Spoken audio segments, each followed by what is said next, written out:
హరి ఓం. ఆధ్యాత్మిక మిత్రులారా, ఇంద్రజిత్తు మరణంతో లంకా నగరం అంతా శోక సముద్రంలో మునిగిపోయింది. దశాననుడు మహారౌద్రంతో రణరంగానికి బయలుదేరాడు. మహారౌద్రంతో ఆయన కనిపించిన వారినల్లా కూడా తన శర పరంపరతో వానర వీరులందరినీ చంపుకుంటూ పోతున్నాడు. రాముణ్ణి వెతుక్కుంటూ ముందుకు వస్తుంటే లక్ష్మణుడు ఎదురుగా వెళ్ళి అనేకమైన బాణాలతో రావణుపై ప్రయోగించాడు. వాటన్నిటినీ గాల్లోనే ఛేదించి రావణుడు రాముని వైపు వెళ్ళాడు. రాముడు ధనుష్టంకారం చేసేటప్పటికి భయంకరమైనటువంటి శబ్దం వెలువడింది. రాక్షసులందరూ కూడా ఒక్కసారి ఉలిక్కిపడ్డారు. అక్కడి నుంచి రామరావణులిద్దరూ కూడా భయంకరంగా యుద్ధం చేయడం ప్రారంభించారు.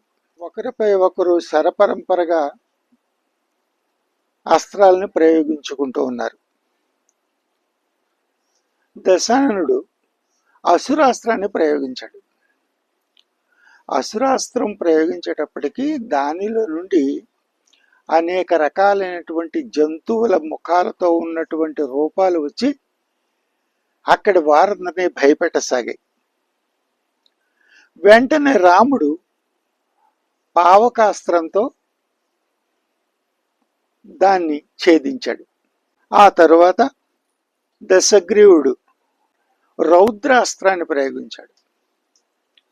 దానిలో నుండి కూడా అనేక జంతు రూపములు వచ్చి అక్కడ చిత్ర విచిత్రమైనటువంటి విన్యాసాలు చేస్తూ అందరినీ భయపెట్టసాగాయి. అప్పుడు శ్రీరాముడు గాంధర్వాస్త్రంతో దాన్ని ఛేదించాడు. ఈ రకంగా అనేక అస్త్రాలను ప్రయోగించుకుంటూ రాముడు రావణుడు అతి భీకరమైనటువంటి యుద్ధాన్ని చేస్తున్నారు. వారి యుద్ధాన్ని చూసి ఇరు పక్షాలలోని వీరులు కూడా యుద్ధం చేయడం మర్చిపోయి రామరావణ యుద్ధాన్ని చూస్తూ అలాగే ఉండిపోయారు. ఆ తరువాత రావణుడు ఆగ్నేయాస్త్రాన్ని ప్రయోగించాడు రాముడి మీద. దాని నుంచి అనేక రకాలైనటువంటి వెలుతురు చిమ్మేటటువంటి అనేక వస్తువులు వచ్చి పెద్ద వెలుతురుతో రణరంగానంతా ముంచెత్తేసాయి. రావణుడు అనేక బాణాలతో వాటన్నిటిని తిప్పికొడుతూ దశాననునికి తన బాణ పరంపర ద్వారా జవాబు చెప్తూ ఉన్నాడు.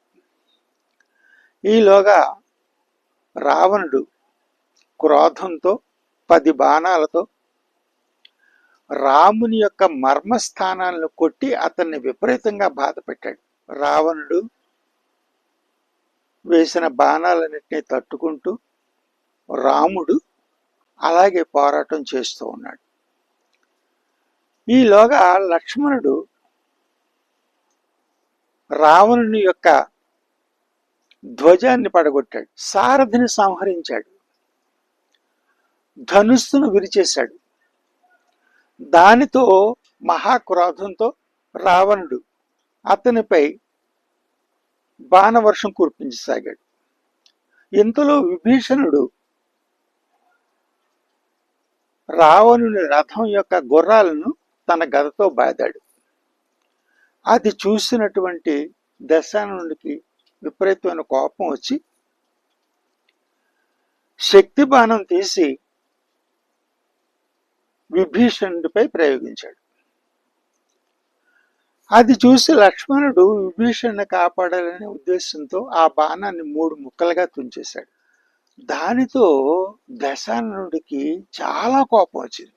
నేను విభీషణుడిపై అస్త్రాన్ని వేస్తే మధ్యలో నువ్వు అడ్డొస్తున్నావు లక్ష్మణ, మయబ్రహ్మ ఇచ్చినటువంటి మహాశక్తిని ప్రయోగిస్తున్నాను, నువ్వు అడ్డు వచ్చావో అంతమైపోతావు, జాగ్రత్త తప్పుకో అని చెప్పి ఆ మైబ్రహ్మ ఇచ్చినటువంటి శక్తి అస్త్రాన్ని విభీషణుడిపై ప్రయోగించాడు దశాననుడు. దాన్ని గ్రహించలేక లక్ష్మణుడు విభీషణుని కాపాడాలనే ఉద్దేశంతో తను కూడా అస్త్రాన్ని ప్రయోగించాడు.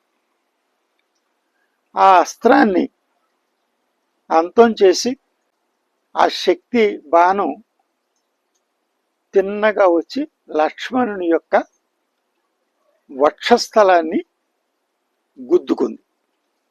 ఆ వెంటనే రాముడు లక్ష్మణునికి శుభమగుగాక అని చెప్పి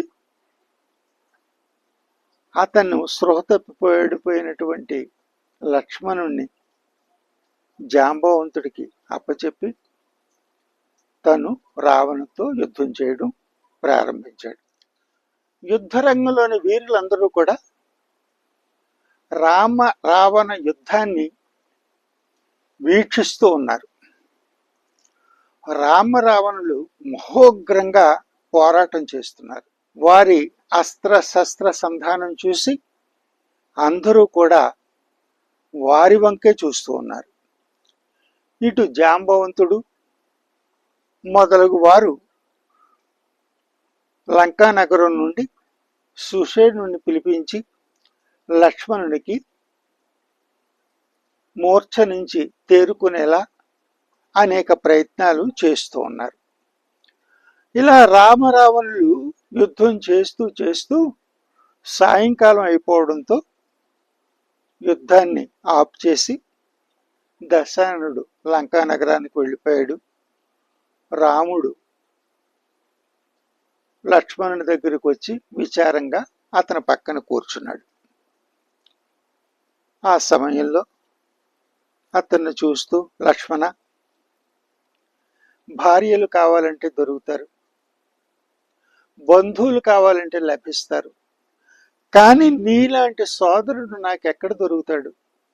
నీవు లేకపోతే నాకు ఈ యుద్ధం ఎందుకు అని అతను విచారపడుతూ ఉంటే అప్పుడు సుషేణుడు అంటాడు, రామ, లక్ష్మణుడు మరణించలేదు, అతని శరీరం రంగు మారలేదు, ముఖంలో జీవకళ పోలేదు అని చెప్పి హనుమంతుడిని పిలిచి, హనుమ, నీవు ఇంతకు పూర్వం హిమాలయ పర్వతాల నుండి తీసుకువచ్చినటువంటి మృత సంజీవిని, విశాలకరణి,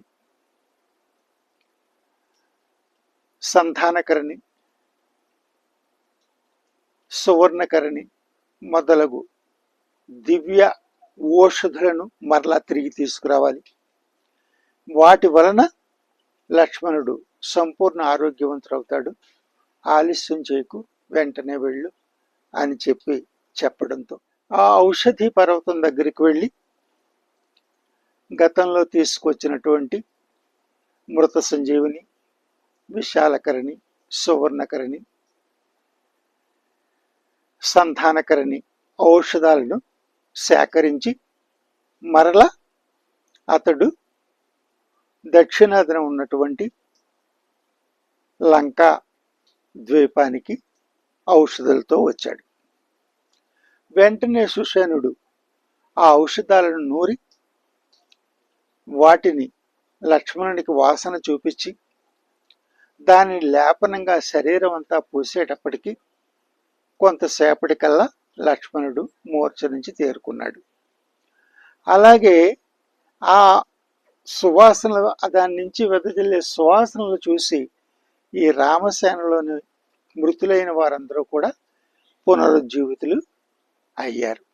ఆ రకంగా లక్ష్మణుడు మూర్ఛ నుంచి తేరుకోవడంతో రాముడు, లక్ష్మణ, నీవు మూర్ఛ నుంచి తేరుకోవడం వల్ల నాకు ప్రాణాలు లేచి వచ్చాయి అని చెప్పి ఆనందంగా అతన్ని కౌగిలించుకుంటాడు. అప్పుడు లక్ష్మణుడు,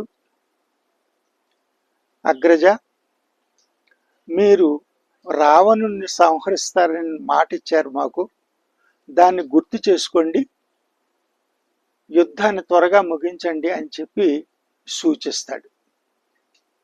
హరి ఓం.